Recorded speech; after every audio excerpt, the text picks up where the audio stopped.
this week seemed to be all about the shooting and Trump and what Trump said, and is he responsible? Is it guns? Is it mental health? Is it this or that? And of course, all of that reverberated into it's the left, it's the right, it's the, it just showed the whole country to be, split apart and unable to ever come to grips with any of the serious problems that face us. But Monday, we had we talked about a referendum in Ohio.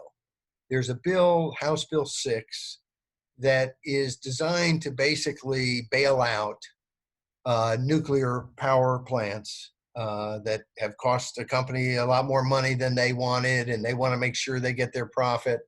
It would also potentially subsidize some coal plants.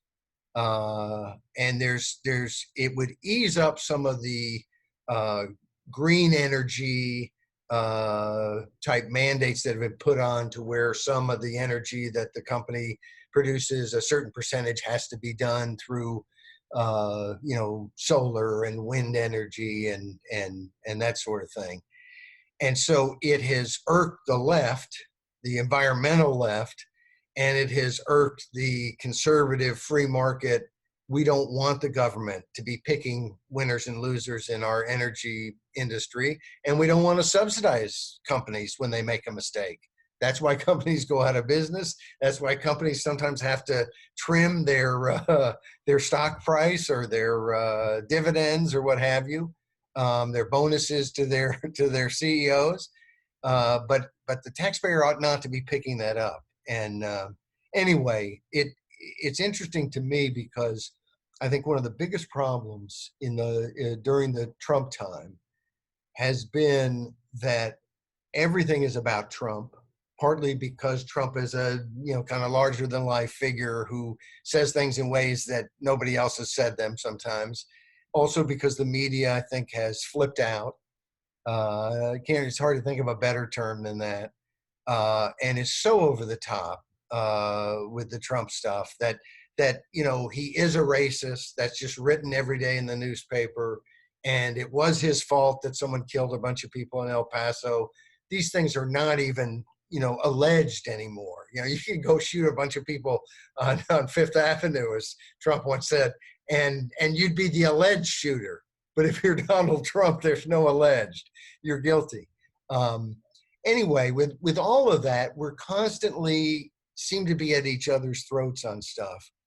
But if you step back, you realize that the American people are very, very united on a whole range of issues. And frankly, on issues that they don't seem to get much traction on. For instance, when it comes to subsidizing big companies, we're not for it. The right's not for it. The left's not for it. I don't know many normal people in the middle who aren't, stockholders or owners of the energy company who wants them to be subsidized. We don't like subsidies. We don't think that's right. And especially, we kind of hate to have to subsidize the poor to help folks along. But almost everybody kind of, even if they think theoretically, I'm a libertarian, I don't want the government forcing people to constantly be charitable, but I like charity. And we generally don't focus on some welfare payment that might keep somebody in a home with shelter over their head, that sort of thing. But just none of us, except for politicians, it seems like, and the companies being subsidized, want these sorts of economic subsidies. Another issue we talk about oftentimes is term limits. We think about how could we reform government, and there's so much disagreement. Well, here's an issue that's been around since Aristotle and the beginnings of democracy. It's a long tradition in America at different levels of government. There have been term limits on sheriffs in West Virginia for over 100 years. The presidential term, it's an issue that everybody knows about. And that literally 80% of the country wants congressional term limits, whether they're far left, far right, and in between, but we can't seem to get it. And you can go on and on. There are all kinds of issues. Look at criminal justice reform. And there has been some progress made in Congress, but there's still all kinds of issues that haven't been dealt with. And why is that? It's not because there's a part of the population that's dead set against them. Think about civil asset forfeiture, where police departments can just grab money from someone, say that they think it's criminally associated in some way, and then that person has to fight and sue to get their money back. And of course, if you take a $500 or $1,000 from some little old lady driving down the street, and she has to hire an attorney to go sue to get that money, well, she's going to spend more on an attorney than that money's worth. And so much of civil asset forfeiture, which is, to get drug kingpins and stuff, doesn't get drug kingpins. It's getting $500 and $1,000 and $2,000 that someone had in cash because they were traveling and they don't have good credit and they don't have a bunch of credit cards. It's just, and the public, you poll the public on that, it doesn't matter where you are, right or left.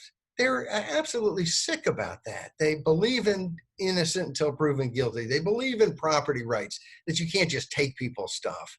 And so there is tremendous unity politically in this country, but we have a system that seems designed not to find any of it.